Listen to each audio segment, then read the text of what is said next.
Assalamualaikum warahmatullahi wabarakatuh.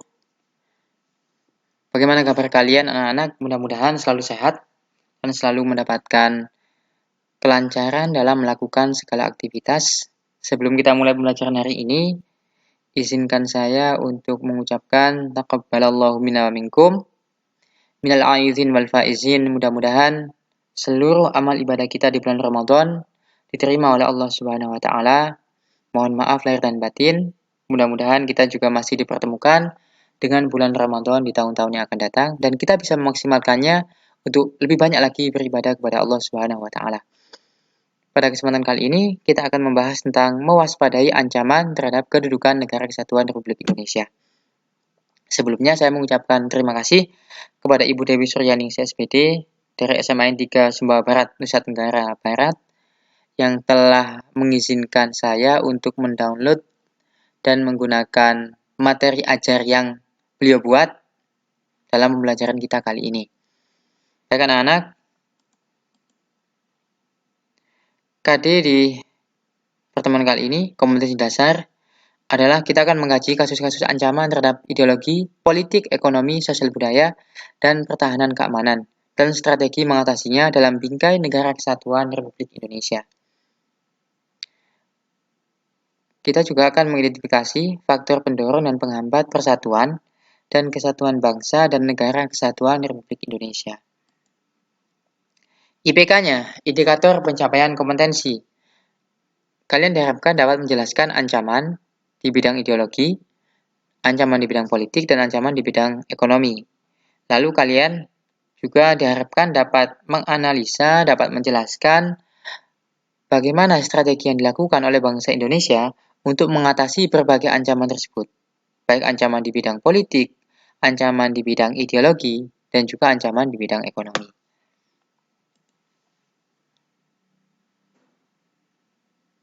Oke, lanjut ya. Materi pembelajarannya, kita akan belajar tentang ancaman di bidang ideologi, ancaman di bidang politik, ancaman di bidang ekonomi, lalu strateginya untuk menghadapi ancaman-ancaman tersebut. Mari kita lihat posisi Indonesia di peta dunia. Indonesia berada pada posisi silang, seperti yang terlihat pada gambar di samping. Hal ini bisa menjadi sebuah potensi untuk Indonesia, sekaligus menjadi ancaman bagi bangsa Indonesia. Kenapa dikatakan sebagai sebuah potensi? Potensi Indonesia berada di antara dua benua dan dua samudera. Pertama, letak Indonesia yang berada di antara dua benua, yaitu Asia dan Australia, membuat Indonesia bisa menjalin hubungan yang baik antara negara-negara di kedua benua tersebut. Posisi itu juga membuat Indonesia memiliki letak yang strategis dan membuat Indonesia berada di jalur lalu lintas internasional, sehingga kita menjadi transit jalur perdagangan dunia. Ini satu ya. Ini kan bisa menjadi income untuk Indonesia, karena kapal-kapal yang masuk ke Indonesia mereka juga dikenakan pajak, gitu kan? Mereka lewat di perairan kita, dan itu bisa menjadi salah satu potensi income tambahan untuk Indonesia.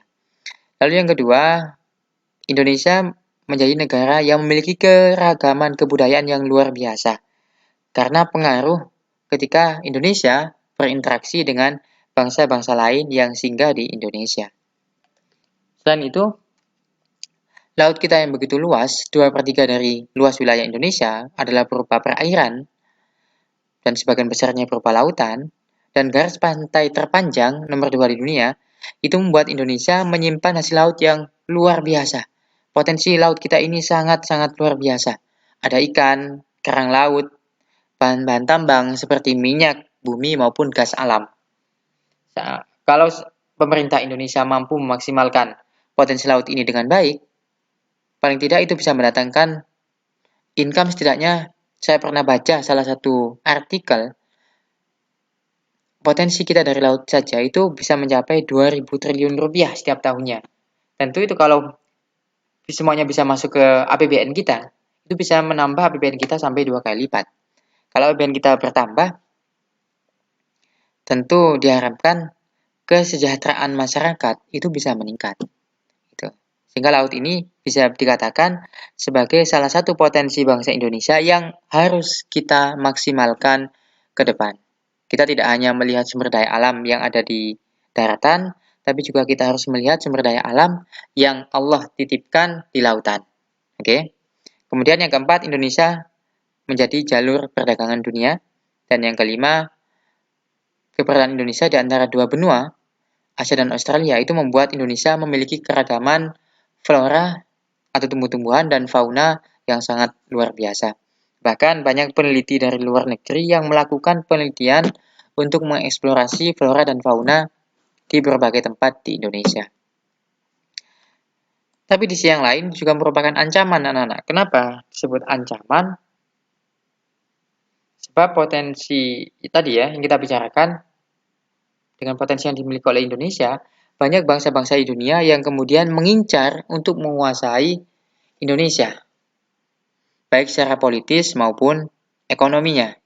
Dan kita sudah pernah dijajah selama sekian ratus tahun oleh bangsa lain, salah satunya disebabkan potensi alam kita yang luar biasa.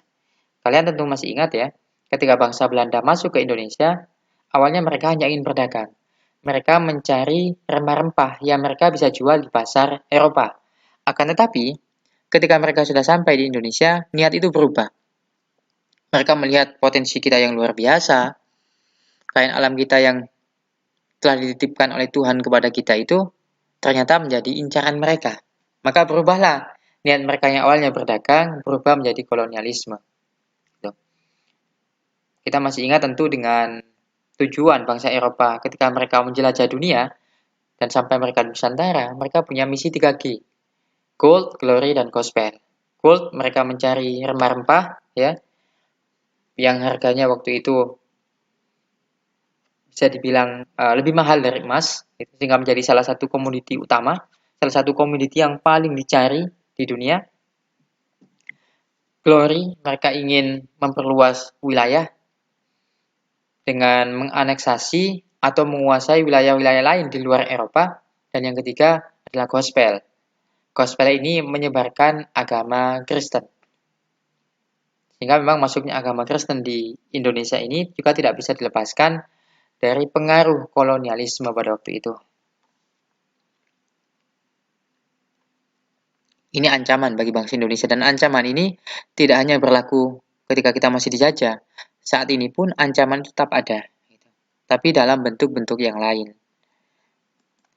Setidaknya kita bisa membagi ancaman itu menjadi ideologi, ancaman politik, ekonomi, sosial budaya, dan pertahanan keamanan. Atau kita singkat dengan I-Polek Sosbud Hankam. Kita masuk ke ancaman di bidang ideologi. Indonesia memiliki ideologi Pancasila. Ideologi Indonesia ini terletak di antara dua ideologi besar di dunia, yaitu ideologi komunis dan ideologi liberal kapitalis. Jadi ideologi komunis itu, mari kita lihat dulu ya, ideologi komunis ini adalah ideologi yang mendahulukan kepentingan umum di atas kepentingan pribadi. Jadi mendahulukan kepentingan umum daripada mendahulukan kepentingan pribadi. Sehingga di dalam negara komunis, hak milik individu itu sangat-sangat dibatasi. Hal yang berbanding terbalik diterapkan oleh negara-negara berpaham liberal atau berpaham kapitalis, di mana kalau di negara komunis yang diutamakan adalah kepemilikan umum dibandingkan kepemilikan pribadi, tapi di dalam ideologi liberal kapitalis, ideologi ini lebih mengutamakan kepentingan pribadi, yang kemudian ada istilah atau muncul istilah human right atau hak asasi manusia. Indonesia tidak mengambil komunis maupun liberal kapitalis sebagai ideologi, tapi kita memiliki ideologi Pancasila. Ya, ciri utama ideologi ini adalah mengedepankan nilai-nilai ketuhanan, bahkan nilai ketuhanan menjadi sila pertama dalam Pancasila, yaitu ketuhanan yang Maha Esa. Hak asasi manusia itu juga diakui dan dilindungi oleh pemerintah, ya kan? Nilai kemanusiaan kan? Kemanusiaan yang adil dan beradab. Dari sila ini kita bisa mengatakan bahwa hak asasi manusia dilindungi tanpa melupakan kewajiban asasi. Artinya asasi manusia ini dibatasi oleh norma agama, oleh norma hukum, maupun oleh hak asasi orang lain. HAM di Indonesia bukan HAM yang bebas ala barat, semuanya serba bebas, semuanya serba boleh. Orang melakukan hubungan seks di luar nikah boleh, orang menikah sesama jenis boleh. Dan mereka bebas melakukan apapun selama tidak mengganggu orang lain. Tetapi HAM dalam perspektif Pancasila itu dibatasi oleh kewajiban asasi untuk menghargai orang lain. Untuk menghargai aturan-aturan dan nilai-nilai agama yang ada di Indonesia. Selain itu, ciri yang lain dari ideologi Pancasila adalah nasionalisme dijunjung tinggi dan mengutamakan kepentingan rakyat. Tetapi, walaupun kepentingan rakyat itu diutamakan, tetapi ideologi Pancasila tetap mengakui kepemilikan dan hak-hak individu. Selama hak individu ini tidak bertentangan dengan kepentingan rakyat banyak. Oke, kita lanjut.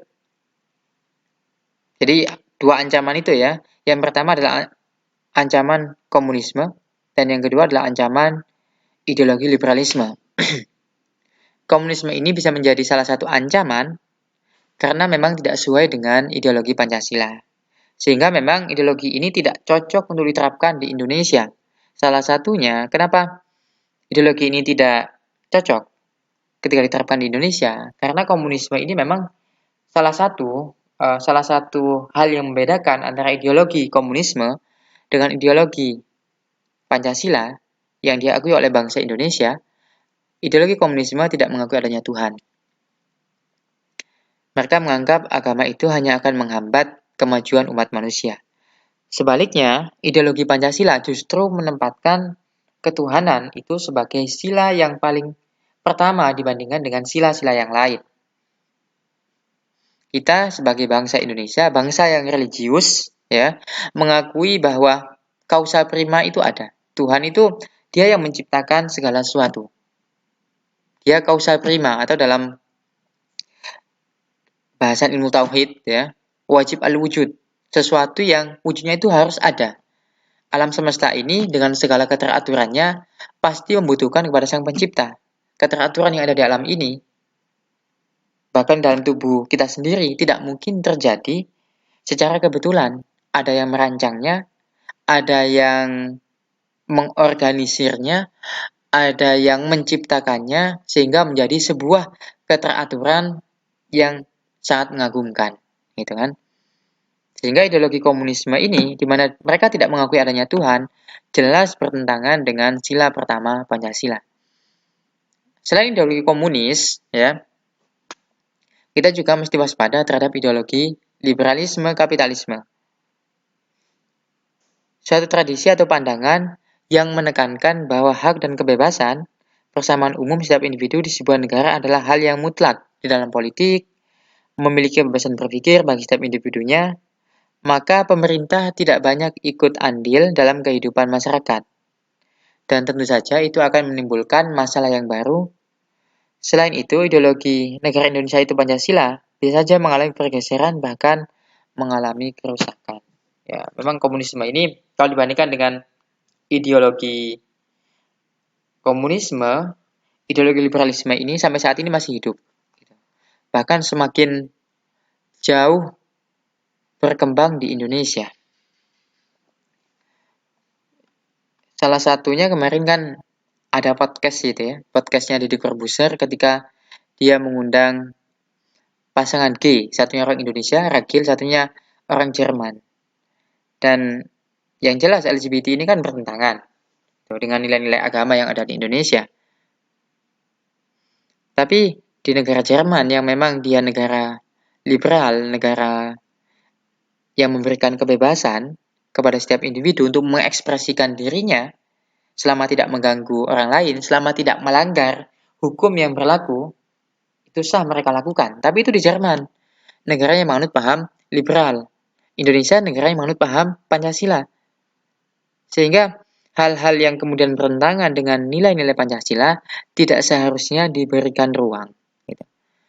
Bahkan seharusnya para pelaku LGBT, mereka seharusnya diberikan pengobatan, direhabilitasi, supaya mereka kembali kepada fitrahnya, bahwa Tuhan menciptakan laki-laki dengan perempuan. Allah menciptakan Adam dengan Hawa, gitu kan? Gaya hidup LGBT yang dianggap sebagai gaya hidup yang normal di negara-negara berpaham liberal jelas tidak dapat diterima di Indonesia. Akan tetapi fakta menunjukkan bahwa Indonesia yang konon katanya berpaham Pancasila, menganut dan mempraktekkan nilai-nilai ketuhanan dalam kehidupannya, ternyata memiliki jumlah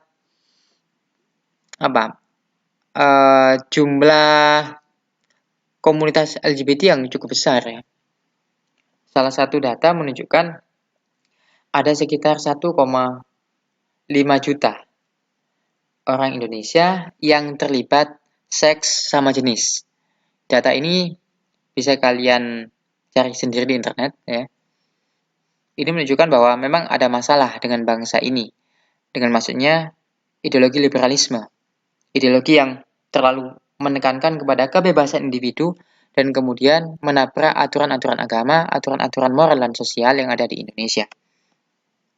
Kalau terus dibiarkan, paham liberalisme ini bisa merusak Pancasila sebagai ideologi dan pandangan hidup bangsa Indonesia. Nah ini letak perbedaannya bisa kalian baca. Asas ketuhanannya, komunisme ateis, dia tidak mengenal Tuhan, tidak mengakui Tuhan. Pancasila mengakui Tuhan itu esa, dia yang menciptakan alam semesta. Sementara liberalisme itu berpaham sekuler. Sekuler itu artinya agama dengan negara itu dipisahkan. Agama tidak boleh dibicarakan di ruang-ruang publik. Agama hanya boleh dipraktekkan oleh individu, tetapi dia tidak boleh dibicarakan ketika sudah berbicara negara dan politik. Itu yang membedakan. Satu, kemudian ada asas kemanusiaan, asas persatuannya. Ini bisa kalian baca sendiri ya, letak perbedaan. Tapi letak perbedaan yang paling utama antara tiga ideologi itu terletak pada sila yang pertama, yaitu nilai ketuhanannya. Di mana Pancasila mengakui Tuhan, nilai-nilai ketuhanan juga dipraktekkan, tetapi di negara komunis, Tuhan dianggap tidak ada. Gitu. Sehingga nilai-nilai ketuhanan dan agama diberikan ruang yang sangat sempit untuk berkembang. Sementara di negara liberal, nilai ketuhanan itu hanya dipraktekkan oleh person by person. Orang per orang, bukan diterapkan oleh negara. Kalau sudah bicara negara, bicara politik, bicara di ruang publik, tidak boleh membawa-bawa agama. Tentu hal ini yang membedakan ketiga ideologi tersebut. Oke. Kita lanjut. Lalu ancaman di bidang politik. Ancaman di bidang politik, ada ancaman dari dalam negeri, ada ancaman dari luar negeri. Ancaman dari dalam itu korupsi, kolusi, nepotisme. Ini menjadi salah satu kejahatan yang belum bisa kita selesaikan. Indonesia masih berkutat dengan masalah korupsi, kolusi, dan nepotisme. Banyak kepala daerah yang terlibat korupsi.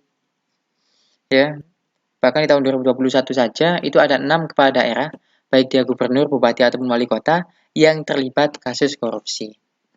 Kenapa mereka bisa terlibat kasus korupsi? Mereka sudah punya gaji, sudah punya tunjangan, sudah punya fasilitas yang diberikan oleh negara kepada mereka. Salah satu alasannya kenapa mereka terlibat korupsi, menurut salah satu jurnal yang pernah saya baca, hal itu karena biaya politik di Indonesia yang sangat mahal. Sehingga ketika mereka harus mencetak baliho, pamflet, ya kan, ketika kampanye, mereka harus bagi-bagi uang, money politik. Ketika mereka terpilih sebagai kepala daerah, mereka kan harus mengembalikan modal. Ketika mereka ikut pemilu kan mereka mengeluarkan modal.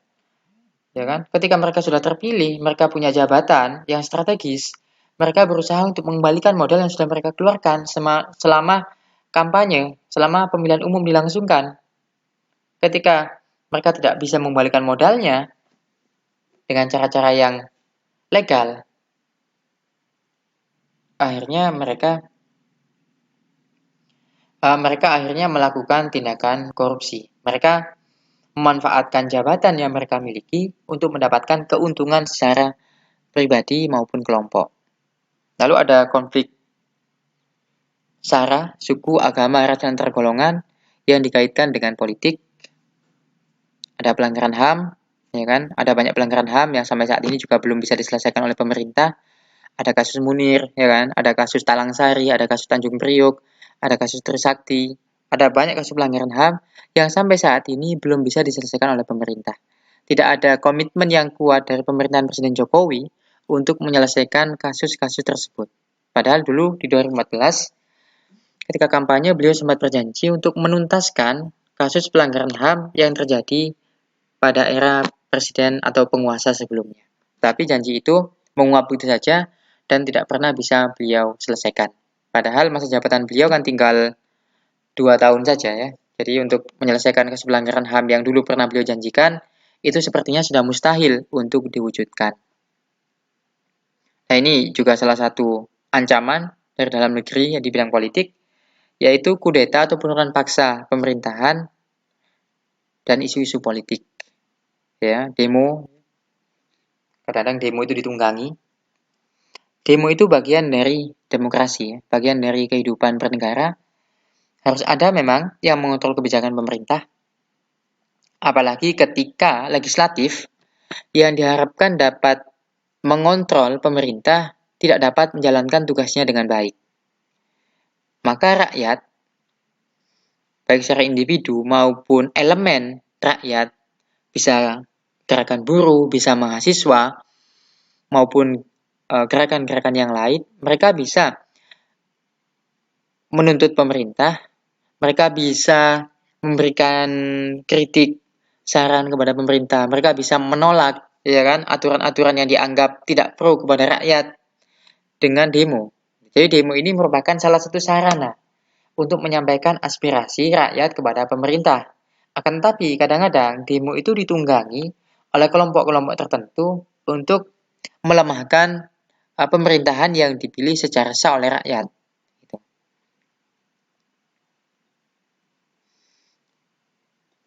Jadi bukan berarti demo itu tidak boleh, demo itu bagian dari kebebasan untuk berpendapat, tetapi kadang-kadang memang tidak bisa kita pungkiri bahwa kadang-kadang demo itu ditunggangi oleh kepentingan pihak yang lain untuk menjatuhkan pemerintah atau membuat pemerintahan yang ada ini menjadi lemah, seperti itu.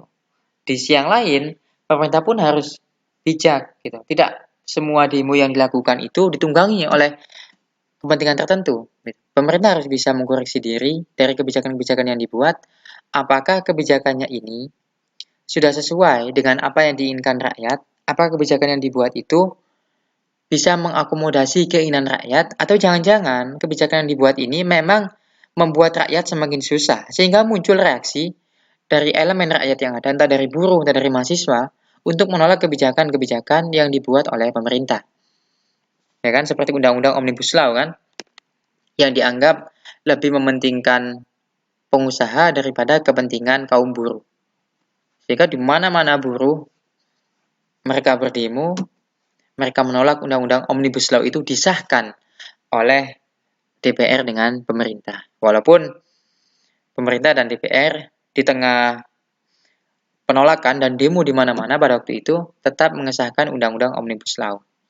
Tentu hal itu kita sayangkan karena pemerintah berarti tidak mampu mendengar suara rakyat. Padahal mereka berkuasa, mereka duduk di kursi empuk yang saat ini mereka nikmati, itu juga dari suara rakyat yang memilih mereka.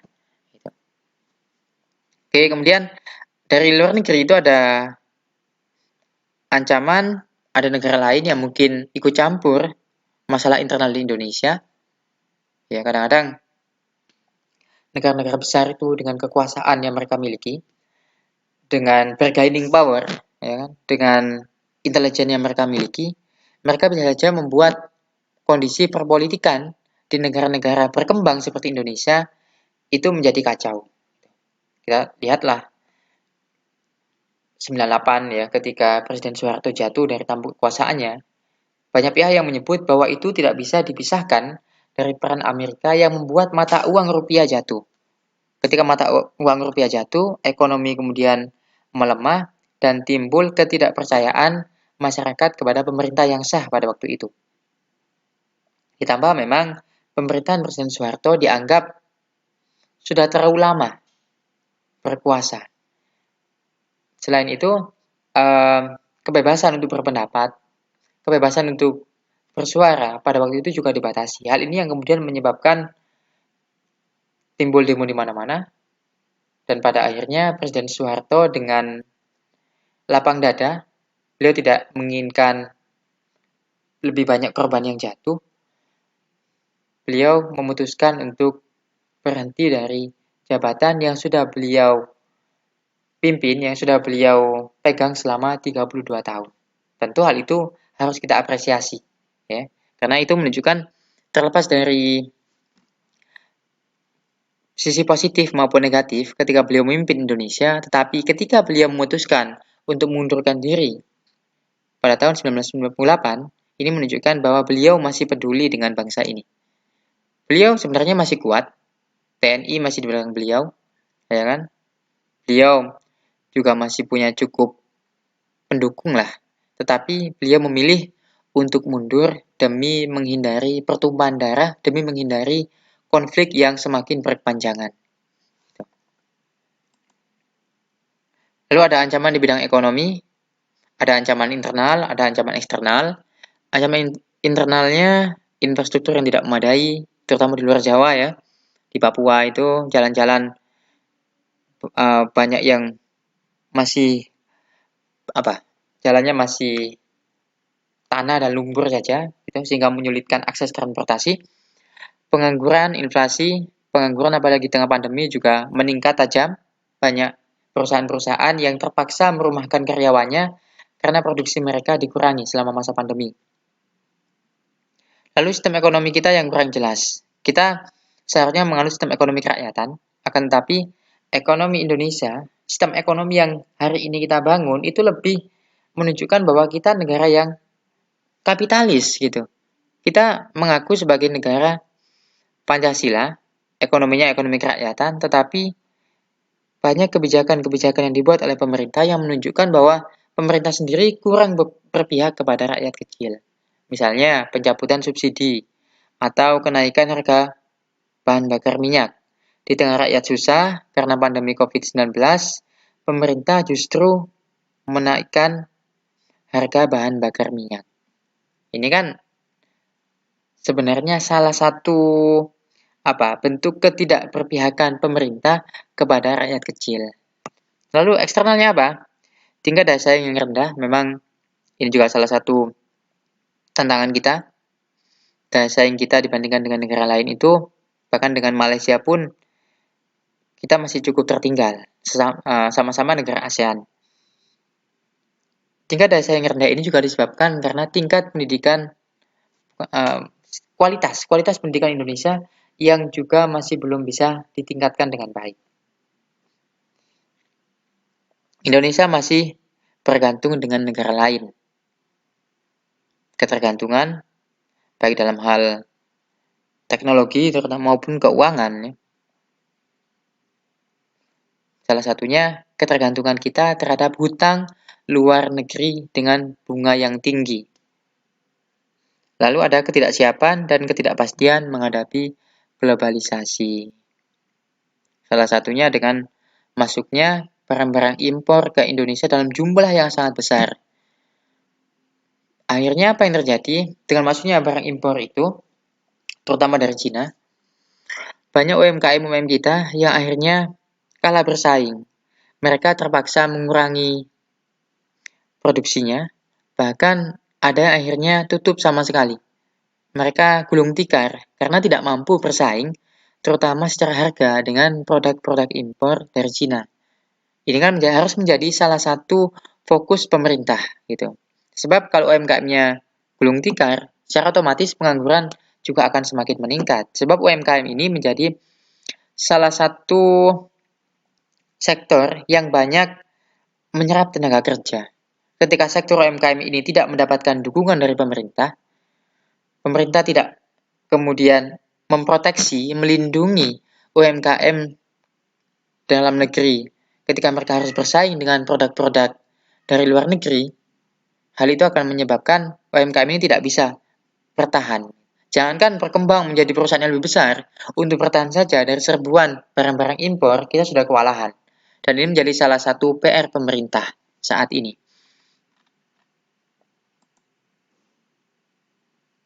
Lalu bagaimana strateginya? Strategi menghadapi ancaman di bidang ideologi itu bisa dilakukan dengan menangkal ancaman ideologi dengan membuat kebijakan dan langkah-langkah politik yang tepat untuk mencegah meluasnya pengaruh ideologi lain terhadap ideologi Pancasila. Dan konsep penanganannya ditempatkan dalam kerangka upaya bela negara. Ya. Termasuk hari ini kita belajar pendidikan kewarganegaraan supaya kita bisa memahami tadi ada ideologi kapitalis, ada ideologi komunis, dan dua ideologi itu tidak bisa diterapkan di Indonesia karena tidak sesuai dengan nilai-nilai Pancasila yang kita yakini selama ini. Pemerintah harus mencegah supaya pemahaman-pemahaman yang bertentangan dengan Pancasila itu bisa diredam. Walaupun tidak mungkin dihilangkan sama sekali, tapi paling tidak Pancasila ini harus ditanamkan terutama melalui pendidikan kepada anak-anak muda. Karena mereka yang paling mudah untuk terkontaminasi oleh pemikiran-pemikiran, terutama oleh pemikiran liberal. Gitu. Ideologi Pancasila mesti diperkuat dengan kebijakan-kebijakan yang dibuat oleh pemerintah. Di bidang politik, strategi pertahanan di bidang politik ditentukan oleh kemampuan sistem politik dalam menanggulangi segala bentuk ancaman yang ditujukan kepada kehidupan politik bangsa Indonesia. Di bidang politik, seharusnya Pancasila itu dijadikan sebagai pedoman, ya kan? Jadi, kehidupan politik kita itu harus berlandaskan demokrasi Pancasila, yang terbukti telah mampu memelihara stabilitas politik yang sehat dan dinamis, serta mampu melaksanakan politik luar negeri yang bebas dan aktif. Artinya, Pancasila ini harus dijadikan sebagai nilai-nilai yang dipraktekkan termasuk dalam kehidupan berpolitik di dalam maupun di luar negeri. Kenapa bangsa kita masih terjerat dengan korupsi, kolusi, nepotisme yang seolah-olah tidak bisa hilang? Karena Pancasila hanya dijadikan sebagai benda mati. Dia hanya dibaca setiap upacara bendera, tetapi dia tidak diamalkan secara konsisten oleh para pejabat kita. Ya, mereka yang kadang-kadang teriak Pancasila paling kenceng, tetapi beberapa bulan kemudian ditetapkan oleh KPK sebagai tersangka kasus korupsi. Tentu hal ini kan miris gitu. Seharusnya pejabat itu bisa memberikan contoh kepada rakyat bahwa mereka mengamalkan nilai-nilai Pancasila. Bahwa mereka adalah pejabat yang takut kepada Tuhan, sehingga mereka amanah ketika mereka diberikan jabatan-jabatan politik yang strategis. Maka Pancasila dalam bidang politik juga mesti diperkuat. Perlu adanya pemantapan ideologi, perlu adanya pemantapan, perlu adanya penanaman nilai-nilai Pancasila bukan hanya kepada rakyat, tapi juga kepada pejabat-pejabat politik, kepada pemerintah yang berkuasa. Sebab merekalah yang paling mungkin untuk melakukan berbagai penyimpangan dengan kekuasaan yang ada di tangan mereka. Lalu di bidang ekonomi, untuk mengatasi ancaman di bidang ekonomi, prioritas kebijakan dapat berupa penciptaan lapangan kerja padat karya sebagai solusi memberantas pengangguran dan kemiskinan. Lalu ada pembangunan infrastruktur, jalan tol, jembatan, yang akan mempermudah akses masyarakat, akses transportasi, dan juga mempermudah akses ekonomi, penciptaan iklim usaha yang kondusif, dan pemilihan teknologi tepat guna sebagai solusi pemerataan kesempatan kerja. Ya, salah satu cara yang dilakukan di bidang ekonomi, pemerintah mesti melindungi UMKM dalam negeri, ya, memberikan mereka bantuan modal tanpa bunga, memberikan mereka pelatihan supaya mereka berkembang menjadi perusahaan yang lebih maju, yang lebih besar gitu, sehingga bisa menyerap lebih banyak tenaga kerja. Tapi yang paling penting saat ini adalah pemerintah mesti memproteksi UMKM itu dari serbuan produk-produk impor yang merajalela, terutama produk impor di marketplace. Karena ada data yang menunjukkan bahwa lebih dari 80% barang-barang yang dijual di marketplace, entah itu Shopee atau Tokopedia atau marketplace yang lain, adalah barang-barang impor. Kita tidak masalah, impor itu bagian dari hubungan kita dengan negara lain, ya kan? Kita tidak mungkin memenuhi semua kebutuhan kita tanpa impor, gitu. Mungkin teknologi-teknologi yang canggih, yang tidak bisa kita produksi, it's okay, kita impor dari negara lain. Tetapi untuk teknologi yang mungkin sudah kita bisa buat, untuk seperti fashion misalnya, ya kan? Atau barang-barang yang sederhana yang dibutuhkan sehari-hari oleh masyarakat Indonesia. Tentu hal yang seperti ini yang pemerintah mesti lebih memperhatikan UMKM kita. Jangan sampai mereka gulung tikar karena kalah bersaing dengan perusahaan-perusahaan asing yang membanjiri pasar Indonesia dengan produk-produk mereka yang harganya kadang-kadang jauh lebih murah, bahkan terkadang tidak masuk akal, gitu ya. Sementara untuk menghadapi ancaman di bidang eksternal, Indonesia mesti membangun hubungan yang baik dengan negara lain. Gitu. Kita melakukan hubungan baik dengan negara lain, kita bekerjasama dengan negara lain yang saling menguntungkan antara Indonesia dengan negara-negara tersebut. Gitu. Tapi kita mesti waspada juga ketika kita melakukan kerjasama dengan negara lain, terutama ketika bicara hutang luar negeri ya, ketika kita menerima pinjaman hutang dari negara lain, kita mesti mengukur kemampuan kita untuk membayar hutang itu, yang pertama.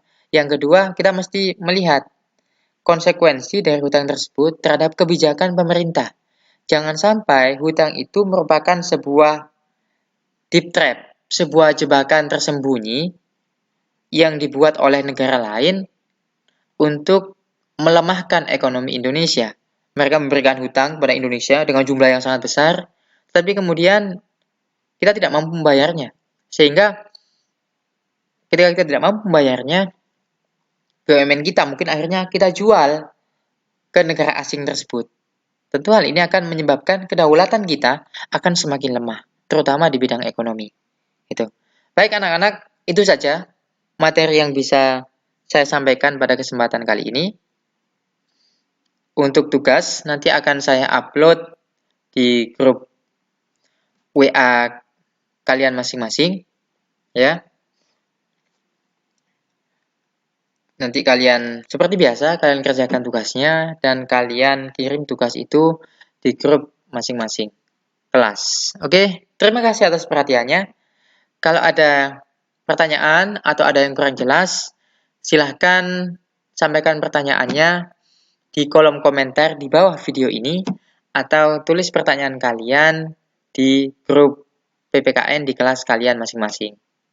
Sampai jumpa pada pertemuan selanjutnya. Assalamualaikum warahmatullahi wabarakatuh.